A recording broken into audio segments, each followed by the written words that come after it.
Hey everybody, Diane Harmon and Luker Smith. Luker Smith. Yeah, Luker Smith. So we are shooting sort of a really informal video today, and actually, to tell y'all the truth, it's actually really a bad storm outside, so we may just lose each other. If an alert goes off, that means we're going to have to run for shelter. But right now, we're actually doing this video. We wanted to do it public, so I'm not going to name any names, but we're doing it actually for a client that I have that contacted me about buying a house in Pensacola in the next couple of years to come. They're from out of state. And so they were really asking some questions about, well, what if we bought an older home in East Hill or somewhere older and we renovated it, or we bought land and built a new house? So they wanted to kind of know the difference between the cost. And so I'm going to let Luker start. You know, Luker has been doing flipping houses. You've done that for quite a few years before you become an agent. Yes, so he's been doing this for a while. Luker knows it inside out. That's a part of it that I don't know. So Luker's going to fill everybody in on that, and then I'm going to touch base on some new construction.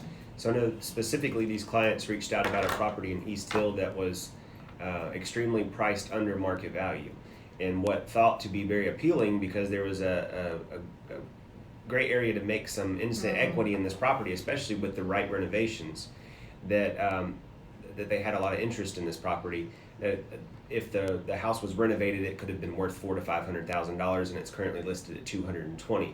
This specific property I had seen in person before. Had acquired some additional information from the listing agent, and it has some drainage issues. This house actually has a basement. Water's penetrating through the foundation walls. The amount of work that it's going to need is in excess of $100,000. So that specific property was not in the client's best interest to purchase and renovate cosmetically because of the amount of money that it needed just to get it up to par structurally. So those are the kind of things when you're looking, especially in a seller's market right now, even with the coronavirus going on, the price per square foot on a home has not decreased enough for us to be in a position where we can pick up properties like this one in East Hill without structural deficiencies at a decent price in order for you to renovate and still be below market value as far as the cost goes. So that's a very tricky thing to do, and when those properties do come up, investors who we work with commonly will be the ones that have cash on hand and pick those properties up very quickly. So a lot of times it's easier to build exactly what you want, find an empty lot in one of those areas. Right, in a nice area, like East Hill, or whether you're going to the Beulah area. Really, it doesn't matter. It matters about the price of the lot, what you're going to pay for that. Because if you're going to buy a lot in East Hill right now, you're probably talking about $100,000 for a lot. Now, is that building up and really making some beautiful houses downtown? The answer to that is yes, because East Hill has primarily been our older historic homes, but now they're buying the older homes and they're building new construction. So there's a lot of new construction, but if you're going to build and you want to pick up a lot, here's what a lot of people think. Well, I'll find a great subdivision, and I'm going to name a few subdivisions. Like, I'm going to buy, a home in Nature Trail. I'm going to build. Well, there's only 2 lots in Nature Trail right now. Actually, both of those lots are lots that I wouldn't want to build on. Just for different reasons, because there's like a 3-story complex going in back behind that street, so that wouldn't be a good investment if you were building a house. So more than likely you're going to have to find an individual lot, whether it's East Hill or the Cantonment area or Pace, Milton, Pensacola, and it's just going to be an individual lot. You can't get usually a subdivision, because that subdivision is for the builders only. So somebody like D.R. Horton or Treeland or whoever all those builders are going to buy, and then every lot in there, they're going to build their own homes.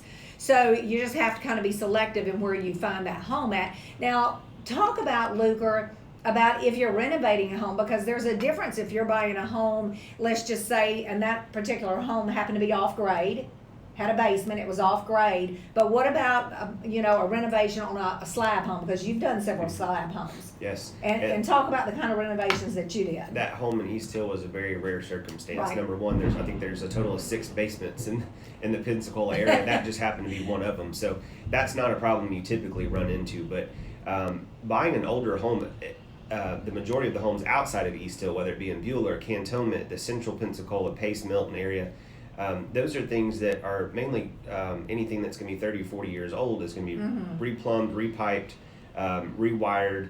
Drywall needs to be done. People are coming in and scraping popcorn off the ceilings. All of the popular things that people are wanting done cosmetically. And then most importantly is taking care of all the structural things, the things that are going to benefit your homeowner's insurance, like your roof and your windows, and that carries over into the wiring and the plumbing. So on a home that's on a slab is going to have a lot less issues than an off-grade home or a historic home that's been added onto several times over the year. You don't know, just by looking at the house, you don't know where load-bearing walls are. And when you get into a traditional brick and mortar home or something that's on a slab, you're not going to have all those issues. So it's very easy for us to consult with you by walking into the house and saying, hey, this house is 25 feet wide. We know the trusses are sitting on the outside walls. There's nothing load bearing. So when you walk in here, have a complete open imagination about what this place could be.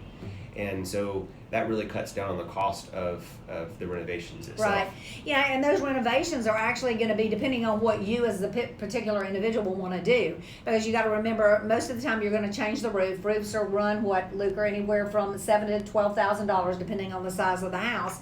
And then what are those renovations that you want to do? Like Luke was saying, scrape the popcorn off the ceilings, take down some walls. You're going to do new flooring, or you're going to do a new kitchen, all new bathrooms. So if it's a total gut and redo, if you were let's just talk about maybe just like a basic 2,000 square foot house. If somebody went into like a 1960s or 70 home to do that, what do you think? Let's talk about that they had to do wiring. Okay, let's just say they have to rewire because it's aluminum wiring. Let's say they have to put a roof on. Let's say they have to put all new windows in, and then redo the inside very tastefully, not completely overdone, but a really nice house. What do you think renovation on something like that might run between what? On average, you can save $10,000 for a roof. You can save $5,000 to $7,000 for windows. Let's call that $15,000. I'd say $5,000 for plumbing work. That would be replacing all of your bathtub faucets with anti-scald things, replacing all of the shut-off valves, all the things that are very important to keep your house from flooding. So now we're at $20,000. You're gonna, on average, $15,000 to $20,000 for a kitchen. So now we're at $35,000, and then probably an additional $4,000 to $5,000 for each bathroom. And that really covers the main basis of everything, and that works in an average price per square foot for flooring and painting and all that stuff. So for a 2,000 square foot home, 3 to 4 bedrooms, 2 bathrooms, somewhere between $35,000 to $40,000. Okay, so that gives you a good idea. So if you find a house, and I'm just making the price up, and you're getting it for $125,000, and then you're going to renovate it, one of the things that you've got to look at, and your agent especially has to look at, if I buy this home and I renovate that, and that's going to be my personal home, have I over improved that home for the neighborhood, or have I stayed within the boundaries of that neighborhood? That's another thing that a lot of people don't look at. They're just looking about getting this home, but guess what? One day you're going to sell that home, and if you've over improved it and everything else in the neighborhood is worth $50,000 less than what you've got in your home, now you've over improved it. So you have to be very careful. Make sure you always use a real estate agent for them to look at those numbers for you before you start doing renovations. I know me, I've done the same thing before I ever got in real estate. I bought a home for I don't know, $80,000. It was new in 1997 or 1998, and then renovated it. Ended up making it a larger home, adding a lot of things, hardwood, different countertops, stainless steel appliances, and a lot of changes. And to tell you the truth, when I sold it, I had the best home in the neighborhood. I was able to sell it, but I really didn't have numbers because I had over improved. As a real estate agent, I had over improved my home.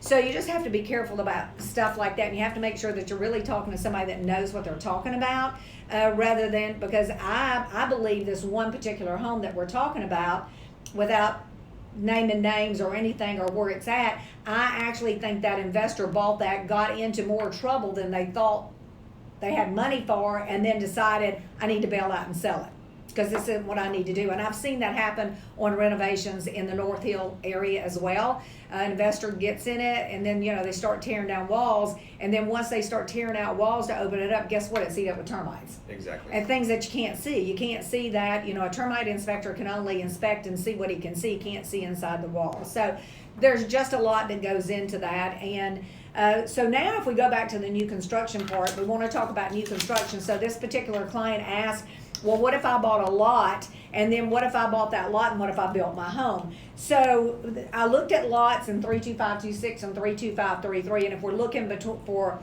0.25 to a half an acre, and most of the acres in there are about .30, 34, 40, something like that, then those lots are going to run you on average of about $75,000. Some can be higher, some can be a little bit less.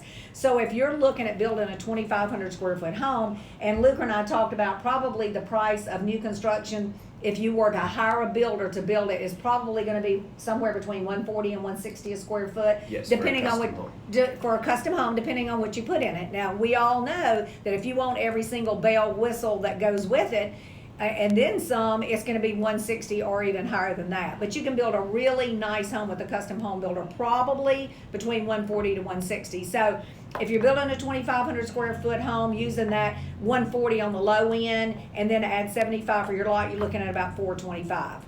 If you're looking at $160 a square foot, 2,500 square foot home, that's 400,000 plus your lot's about 475.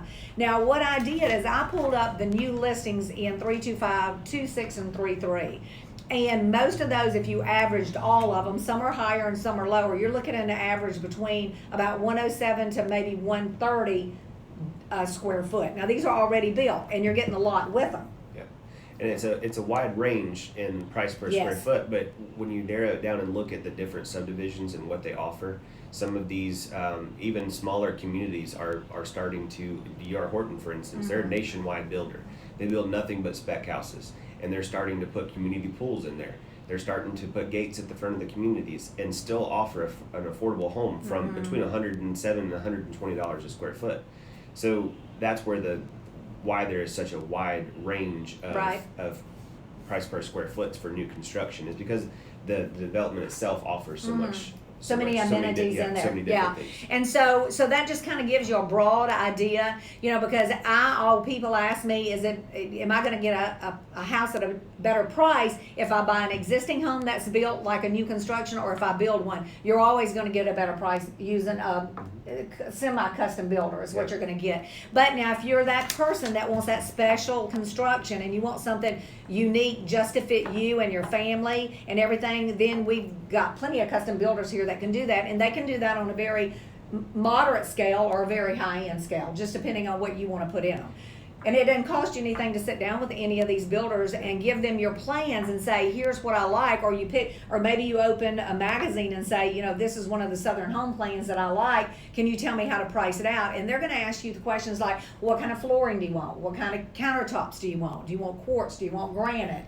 Do you want hardwood or do you want luxury vinyl plank? How big do you want it to be? So do you want crown molding in every single room, or do you just want it in the great room? So they will narrow that down and price that out for you. And so one of the things they can do is actually price it out, and then when they show you the price and it's $495,000, you go, oh, I didn't want to spend that much. Now you can start taking away some of the things that you don't have to have. Maybe you don't have to have the surround sound, and maybe you don't have to have the upstairs theater or whatever that is.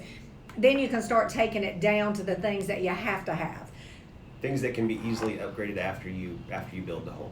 Correct. You want to make sure that the essentials are done right. You want to spend the money on the quality things that are going to be a hassle to renovate in the near future, like your flooring, and make sure that you get your tall ceilings and your crown molding.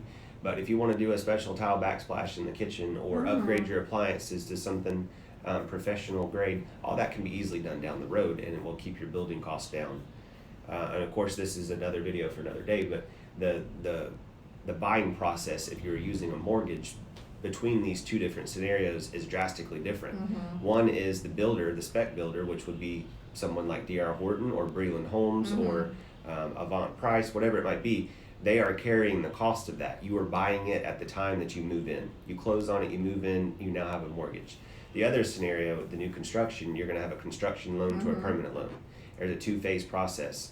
It requires, in most cases, a down payment, and interest rates are different. There's several different phases, and you have to be very diligent about maintaining your credit throughout the time that property is being built. So, and of course, that's something we can get into at a later time. But and that's a very good point something too. else to keep in mind when you're choosing what you want to do. How quickly you want to get into a house.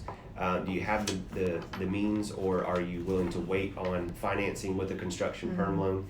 And also with the spec builders, they're fully aware of the people are wanting more of a custom home. So if you can catch one of these spec houses in the the slab phase, before they pour the concrete slab and order these materials in bulk, they will let you come in and pick paint color, cabinet color. Do you want crown here? Do you want crown there? Tile for the bathrooms.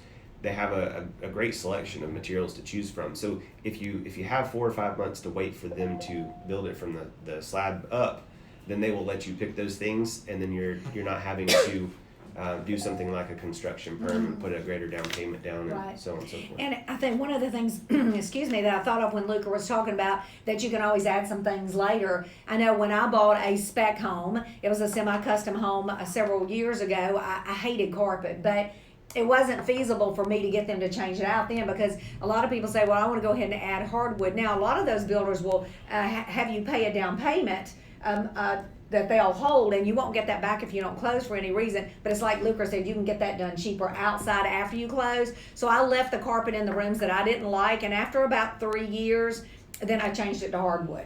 Yeah, that's a great idea. Yeah, it makes it a lot more economical. Well, thank you so much for watching the video. Luca and I are with the Harmon Murphy Group here in Pensacola, Florida at Keller Williams Realty. If you ever need anything from us, if you would like to call us to need our expertise on anything, we'll be more than glad to help you.